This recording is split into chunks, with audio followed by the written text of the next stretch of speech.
S'il y a une chose que l'industrie de la musique pop sait très bien faire, c'est captiver son public avec des chorégraphies entraînantes, des lumières attractives et d'excellentes performances.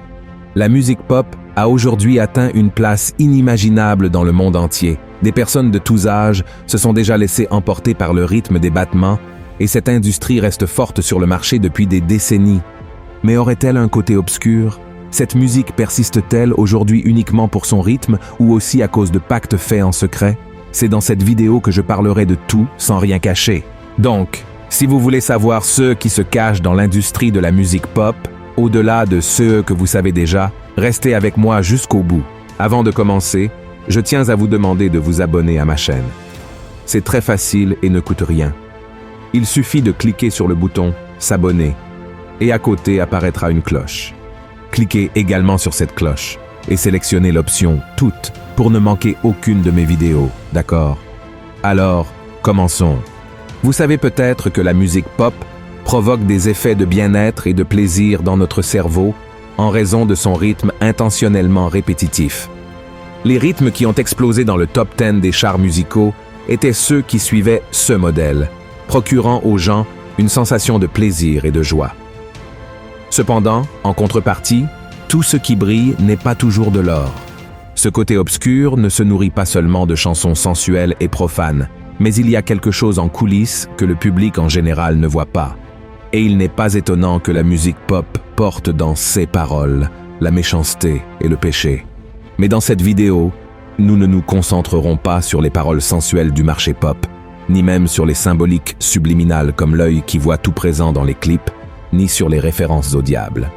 Aujourd'hui, nous parlerons du côté le plus profond de l'industrie de cette musique qui semble subtile et n'est jamais perçue. Vous avez peut-être remarqué que la plupart des chanteuses pop, lorsqu'elles entrent sur ce marché, subissent de grands changements dans leur façon de s'habiller et même de parler.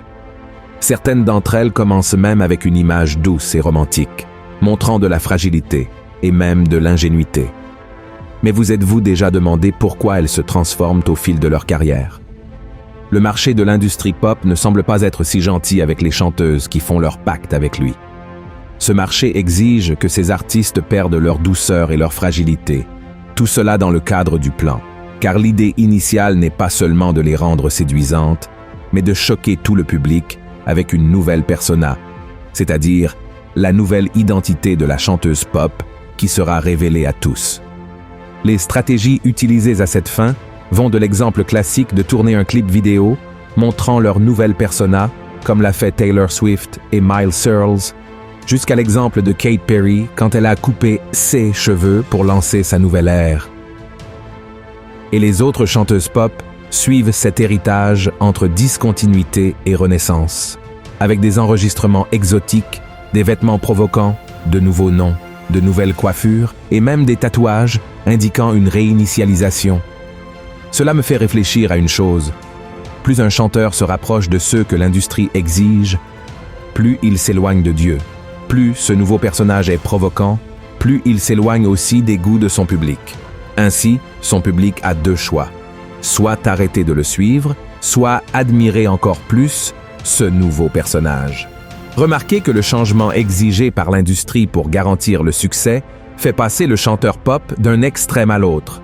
C'est le véritable effet domino, un abîme en appelant un autre. Des milliers et des milliers de followers commencent à ressembler à ceux qu'ils admirent. Il ne s'agit pas seulement de produire et de vendre, mais d'influencer, que ce soit dans le nouveau rythme, le nouveau look ou même le nouveau mode de vie. Et tous sont formatés selon le nouveau standard. Et ils appellent cela une nouvelle ère. Mais en parlant encore des chanteuses de la pop, une question se pose maintenant. Sont-elles plus proches de ceux qu'elles sont vraiment, ou sont-elles plus éloignées de leur vrai moi pour garantir leur succès dans l'industrie musicale? Nous ne sommes pas ici pour juger, mais pour avertir. Si aucune de ces chanteuses pop n'a réussi à rester dans cette industrie sans passer par ce processus de dispersion, pourquoi croire que cela semble bon? Au siècle dernier, le médecin fondateur de la psychanalyse, nommé Sigmund Freud, a déclaré que ce processus de perdre son identité au nom d'une industrie se produit lorsque la personne sent que sa personnalité est divisée. Pour expliquer plus précisément ce qu'il a dit, Cela signifie que lorsqu'une personne sent que sa véritable identité est partagée entre deux chemins, elle finit par créer une nouvelle identité pour ne rien perdre. Et c'est exactement ce qui se passe dans l'esprit de la plupart de ceux qui enchantent la musique pop, c'est-à-dire qu'en essayant de ne rien perdre, ils finissent quand même par perdre. Mais une autre grande question qui m'a fait remettre tout cela en question est: qui est derrière les pas de cette industrie? S'agirait-il des grands contrôleurs du monde occulte ou des milliardaires qui reçoivent une avalanche de dollars à chaque tube lancé? Nous savons déjà qu'il y a une opération spirituelle derrière cette industrie, que les démons se nourrissent du péché et de l'occultisme. Cela aussi nous le savons déjà. Nous sommes fatigués de savoir que le monde spirituel régit le monde physique et que bon nombre des rythmes de CS chansons sont consacrés aux démons. Beaucoup de chanteurs de pop ont déjà dit avoir vendu leur âme ou incité à le faire. Qu'ils aient vendu leur âme ou non, une chose est sûre. Ceux qui suivent cette tendance n'ont pas besoin d'avoir l'apparence du diable, il leur suffit de le suivre. Et nous savons aussi que c'est précisément à cause des paroles charnelles de ces chansons que des foules continuent d'être nourries à chaque clic, c'est-à-dire que toute la musique faite ici sur Terre, qui comporte de la sensualité et de l'occultisme, avec un rythme qui stimule nos neurones, ouvre des portes vers l'enfer et ces démons influencent leur vie. C'est un véritable réseau d'influence. Mais la question que j'ai posée était de savoir qui est derrière cette grande industrie, n'est-ce pas? Malgré les grands occultistes qui sont constamment impliqués dans la production et la propagation de la musique pop, si ce n'était pas pour le désir des chanteurs d'être quelqu'un d'autre que ceux qu'ils sont, cette industrie n'aurait pas survécu à sa première décennie. Les chanteurs engagés par le monde de la pop abandonnent de plus en plus leurs véritables identités et suivent un modèle qui vient de très loin. Mais cela ne peut se produire que si les stars de la pop renoncent à leur propre identité pour suivre le monde, c'est-à-dire le monde de la pop. Vous vous souvenez d'un homme dans la Bible appelé Samson? Il était consacré à Dieu depuis sa naissance et avait fait un pacte avec Dieu, celui de ne pas se couper les cheveux. Samson, à travers ce vœu, laissait pousser ses cheveux et les tressait. Et grâce à cette alliance faite avec le Seigneur, il recevait la force de vaincre les Philistins et consacrait sa vie à faire l'œuvre de Dieu. Jusqu'à ce qu'un jour, Samson tombe amoureux d'une femme appelée Dalila. Cette femme l'a séduit et a réussi à découvrir d'où venait sa force, qui provenait du vœu qu'il avait fait avec Dieu. Elle a alors élaboré un plan qui consistait à couper les cheveux de Samson et à le livrer désarmé aux Philistins en échange de pièces d'argent. Après plusieurs tentatives, Dalila a finalement réussi à exécuter son plan. Lors d'une de ces tentatives, elle a obtenu de l'aide pour couper les cheveux de Samson et les a livrés aux Philistins, obtenant enfin sa pièce d'argent. Et si vous regardez cette histoire, vous verrez la vie de quelqu'un qui a négocié son identité d'homme de Dieu.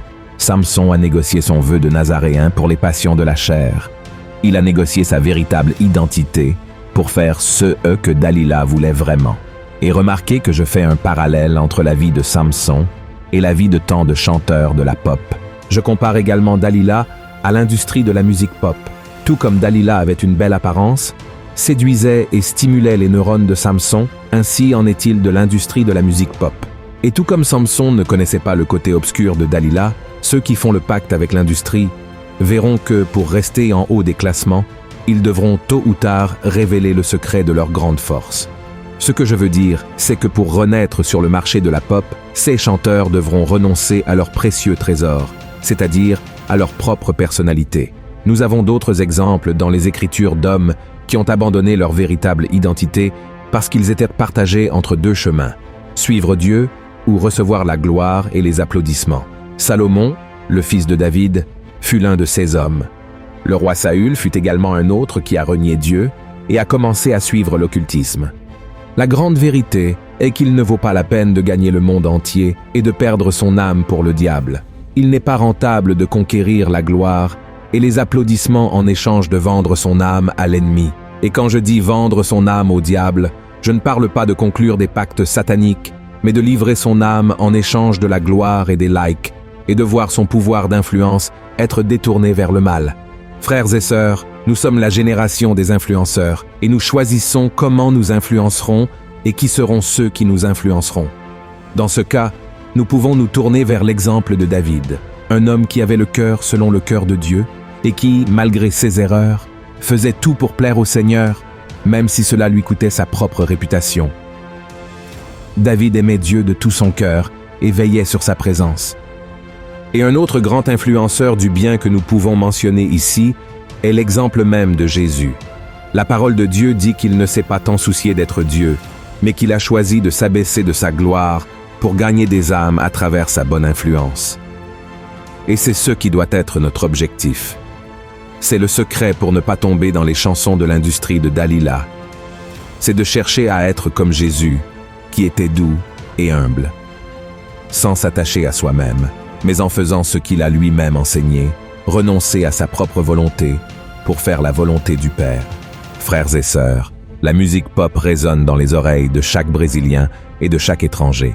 Le marché pop continue de gagner des milliards chaque année avec ses chansons sensuelles et ses rythmes entraînants, faisant de ces artistes des avatars de la nouvelle ère qui promeuvent la culture babylonienne et tout son occultisme avec des images et des symboles subliminaux. Et pour continuer à prospérer dans ce domaine, il sera nécessaire de faire une renonciation, abandonner sa propre personnalité pour la naissance d'une nouvelle, émergeant ainsi comme un nouveau personnage vide de soi-même, même s'il est rempli de popularité. Il serait bon que toute cette déconnexion ne soit pas nécessaire, mais pour rester sur le marché, il faudra dire comme Taylor Swift l'a dit, « Mon ancien moi n'est plus là ».